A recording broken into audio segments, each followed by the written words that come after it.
I'd like to move now to the next submission, which is an oral presentation by the Society of Professional Engineers and Associates, as outlined in CMD 15H2.123 and .123A. I understand that Mr. Ivanko, I don't know how to pronounce it. Ivanko, okay. You'll make the presentation? Over to you.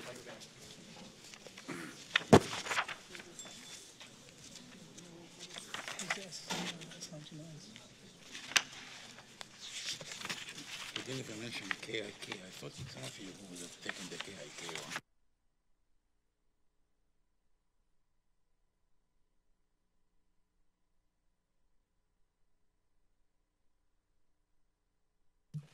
Hi.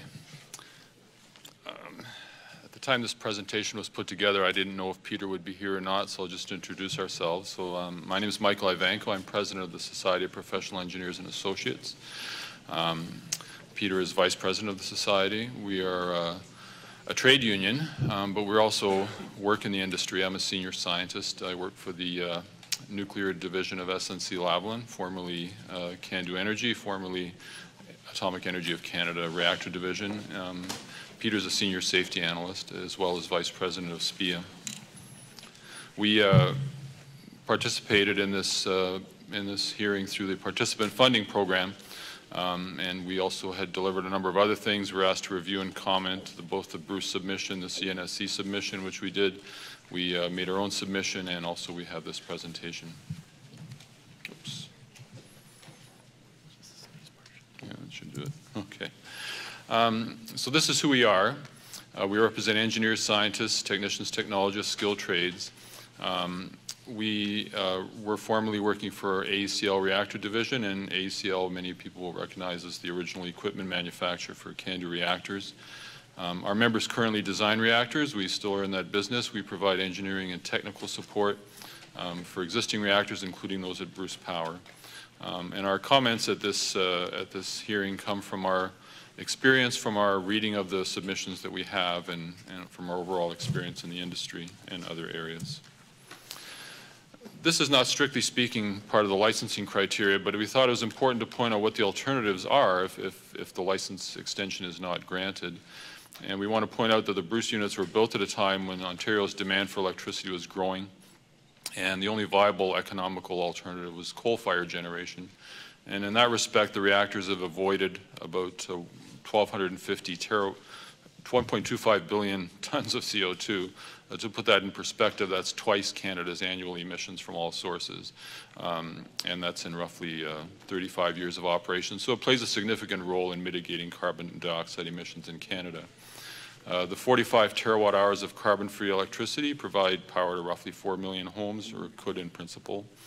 And they avoid about 45 million tons annually of CO2 emissions. And I mentioned that the annual emissions are approximately 700 million tons. There is no currently technically or economically viable option for replacing Bruce Power's electricity, save for fossil fuel generation. Many people will tout many other carbon-free forms of generation, but you can't replace something that works about 100% of the time with something that works 25% of the time. One possible scenario that may be viable if wind generation ramps up is to replace about 25% of that electricity with wind, but the other 75% is going to be a fossil fuel, probably natural gas. To put this in perspective, that would, if the 45 terawatt hours were replaced by a mixture of natural gas generation and wind generation, that would increase Ontario's greenhouse gas emissions by about 17 million tons, which is like adding 3.4 million cars to the road. And that would also increase the greenhouse gas footprint from the electricity generating system from just under 100 grams per kilowatt hour to about 220. So there really is no option for replacing Bruce Power's electricity. That's not a huge step backward in the province's goals of reducing carbon emissions. We considered various factors when reading the documentation, and we think these are key factors in consideration of the license renewal. One is the robustness of the design. One has been the safety performance to date. One has been the environmental performance to date. And finally, the safe management of used fuel and non-proliferation. This is also a key licensing criterion.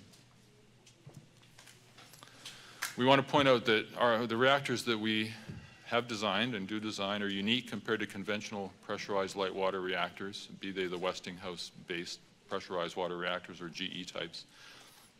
Our fuel is not enriched, and unused fuel can be handled by hand with no danger. In fact, it is handled by hand with no danger by inspectors before they put them into the reactor core. Our core is multiplexed. It's not like a single pressure vessel. There are 480 channels in each Bruce reactor. So if there is a loss of coolant accident, and Canada has had one fairly celebrated loss of coolant accident, odds are it's going to be confined to a single channel. The one example we had was in 1983 with Pickering Unit 2, tube G16. That reactor was eventually retubed and ran for many, many years afterwards. Reactivity excursions in the core in case of any accident, Peter's an expert in this area, they're relatively slow compared to what you see in light water reactors. And if something is slower, it's easier to mitigate. So we believe there's an inherent design advantage and safety for large, serious accidents. And we also have, this would have been a big benefit to an accident of the type of Fukushima where all backup power was lost. An order of magnitude more water in the Canada reactor compared to a conventional light water reactor to act as a heat sink in the event of an accident. And the safety analyst will tell you water buys you time. Our reading of the documentation suggests that Bruce has shown that it is compliant with the CNSC's demands and requirements in terms of operation, safety analysis, and accident management. I want to point out that we did, when we read these documents, it was not me and Peter. We had a team of fairly senior people in various different areas look through these things. It's showing, these are their opinions, not just our own. It's shown that it looks for ways to improve their methods and processes, and it allows organizations like the CNSC and the IAEA to provide them feedback, and they incorporate that feedback from what we have seen. It's noted that Bruce has improved their operational performance of the reactors significantly, and they returned to service units 1 and 2 recently with high capacity factors. We believe that Bruce has shown leadership in safety planning to align their safety analysis with the new regulatory documents. And we also noted when reading through the documentation that Bruce also identified several areas of improvement. In terms of industrial accident rates, which are another licensing criteria, their accident rates and lost time injuries are well below the set target in comparison to similar industries. We were there earlier today. We note they have a big sign out front that says 6 million hours without a lost time injury. It's quite, worker hours, it's quite significant. There was a section in the documentation in both submissions on Fukushima lessons learned, and we believe these have further improved station safety, although I think many of us in the industry believe that it's overkill at a site like Bruce to have to meet Fukushima requirements, but we believe that those have been met, and hopefully those will boost public confidence in the safety of the station. Quite a bit of discussion about this in the previous presentation and the answers. With respect to the public dose, the 5-year public dose was extremely low, and we note that it ranged from 1.3 to 4.4 microsieverts. Even the higher number is 1/500th of natural background from natural sources such as radon gas in basements and solar radiation. And we also note, as did one of the people answering a question, that there are places in the world where natural background dose can be as high as 260,000 microsieverts with no apparent negative health impact. There is a lot of talk about chest x-rays and so on. I think it's worth noting, only because I've had one myself, that abdominal CT scans, the dose is about 9,000 microsieverts. Bruce Power has not only been compliant, we believe, with the appropriate standards, but we think they've exceeded the industry standards for environmental releases. And the reported data shows that the radioactive release to the environment's in the range of 0.1% of the allowable limits set by the CNSC. Another of the licensing criteria is safe management of used fuel, and also safeguards issues.